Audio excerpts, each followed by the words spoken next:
these are the top 4 characters I want to see in Unmatched, or that I think are cool, that might be interesting in the game of Unmatched from each continent. I have 4 I've picked from each continent, except Antarctica, obviously. So we'll just get right into it. First up, Europe, and we have Baba Yaga. She's just an interesting character, mostly because of her sidekick would be a house with chicken legs, and that's pretty cool. She's just a witch, really, but she's not your typical witch that flies on a broomstick and stuff. She's got a fence with human bones. She's just really interesting and unique if you were to do a witch. Second, I have Puss in Boots, which originated there in Europe as well. And I just think it'd be funny to have a swashbuckling cat in the game, and you could do your own thing with them. Make up your own, take liberties, kind of like they did with Alice and stuff. Next up, we have Cerberus. I'm not exactly for sure how to say it, but from Greek mythology. And this is the 3-headed dog, and it guards the gates of the underworld. So I think that'd be pretty cool as well. And lastly, this does not take place, the story of Robinson Crusoe does not take place in Europe, but, well, some of it does, but while he's on the island, it doesn't. But the author, Daniel Defoe, is from the United Kingdom. And Robinson Crusoe has a special place in my heart because when I first started reading books, I read through a bunch of classics, this being one of them. And Robinson Crusoe, and of course his sidekick would be Friday, who is the cannibal that Robinson saved. He saved this cannibal's life, and so the cannibal quit being a cannibal and became Robinson's only friend, really, on the island, and became indebted to him, so he's pretty cool. Next up, we have Asia, and we have Sun Wukong, or the Monkey King. He's pretty cool. He can do all sorts of things. He can clone, he can shrink, he can grow. That staff that he's holding can be really small as a toothpick, or as big as a beam. And he just has all sorts of different abilities. He can change into different animals. He can fly on a cloud. So many different things you could do with him.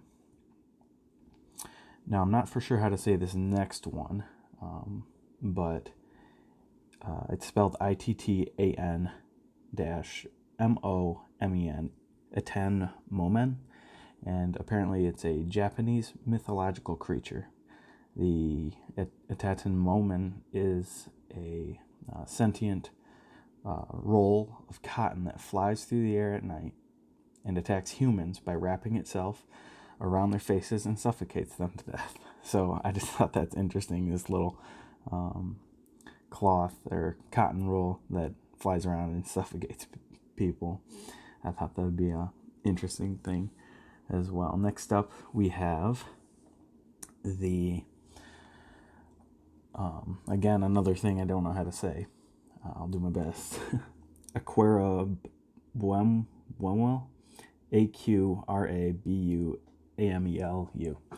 Has the head, torso, and arms of a human and the body of a scorpion. It was one of the fierce creatures created by ancient monsters in the Mesopotamian myths. So that's pretty cool. Next up, we have an odd one I doubt anyone's ever heard of. His name is Gunga Din. There's a poem by Rudyard Kipling in 1890, and it's all about Gunga Din. The poem is a rhyming narrative from the point of view of a British soldier in India. Its character is an Indian water carrier who, after the narrator is wounded in battle, saves his life, only to be shot and killed in the final 3 lines. The soldier regrets the abuse that he dealt to Din and admits that Din is a better man the poem goes, "Though I've belted you and flayed you, by the living God that made you, you're a better man than I, Gunga Din." Or Gunga Din. It's actually pronounced Dean, spelled D-I-N. There's a movie. I recommend it. It's pretty interesting, and it has Gunga Din in it. So Gunga Din is the last one I pick for Asia. Next up, we have North America. I pick Wyatt Earp, of course, because I like old Western heroes, Western gunslingers, and the Wild West. One of my other favorite games is Western Legends, so I think that Wyatt Earp would be great for, or really any Western hero. I've also made a custom Wyatt Earp deck with Doc Holliday as a sidekick. Gamblers and the famous OK Corral fight. Next up, we have John Henry. He was known as a guy with a huge hammer that helped lay the railroad, and in some stories he helped or he tried to fight a steam-powered spike driver, or whatever you call it, that laid railroads, and he tried to fight it. And in some of them, I think most of them, the stories with him, he loses, but just this hulking man, I think he'd be a cool addition as well. Next up, we have Davy Crockett, and again, this is probably my childhood speaking, but he was a real man. He served in Congress. He was a hunter. He fought in the Indian War.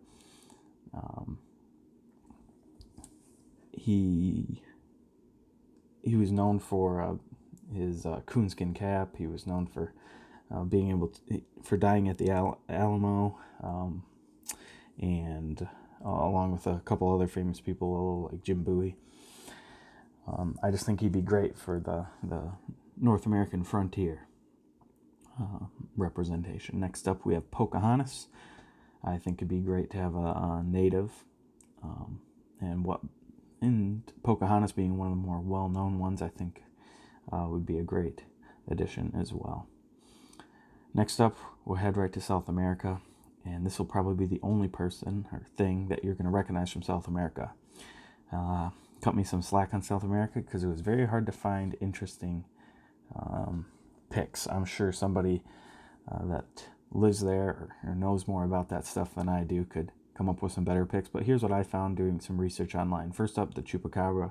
A lot of people have heard of this creature. Sometimes it's depicted as a dog, and sometimes it's depicted as more lizard-like, but either way, it stands 3 to 4 feet tall. It has a flexible row of spines down its back, eyes that glow red, and long, sharp fangs.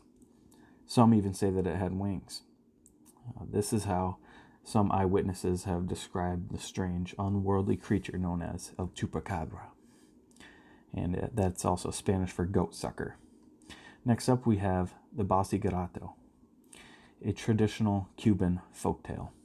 I'm not sure if this is just a book that somebody wrote recently, but I did find this chicken, and I just thought it'd be interesting to have a bossy chicken, telling people where to move, telling people what to discard, and getting in other people's business. I think that'd be interesting.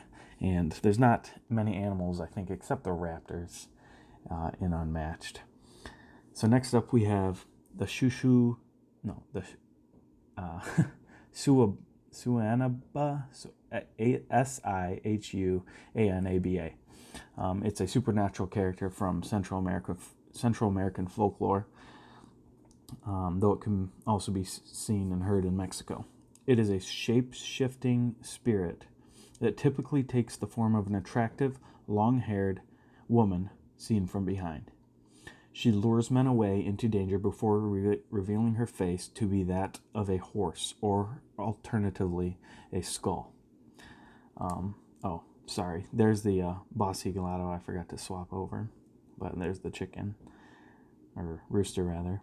And then here is the woman with the skull horse face.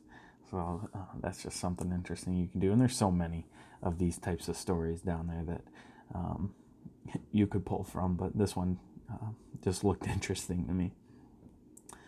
Next up, we have a real person. Antonio Felipe Camario. He was an indigenous Brazilian from the tribe of the Patagoran near the Rio Grande area of Portuguese. His original tribe name was Pate. He converted to Christianity, and he fought against the Dutchmen who tried to take over Brazil. He fought them as the leader of an Indian regiment on various battles until his death in 1648. And heading over across the globe to Australia, we first up have Yara Mayaha. These are creatures, they are said to have lived in fig trees. Instead of hunting for food, it is described as waiting for an unsuspected traveler to rest under the tree. The creature then drops down and uses its suckers to drain the victim's blood. After that, it swallows the person, drinks some water, and then takes a nap. When the Yaramaya who awakens, it regurgitates the victim, leaving them shorter than before. The victim's skin also has a reddish tint to it that it didn't have before. It repeats this process several times at length. The victim is transformed into the same species as the Yaramaya, who themselves are already these blood-sucking. They're honestly pretty much vampires, except they do it in a longer process and more disgusting way with their little fingertip suckers. Next up, we have a real person as well, and this is Windradyne. Windradyne.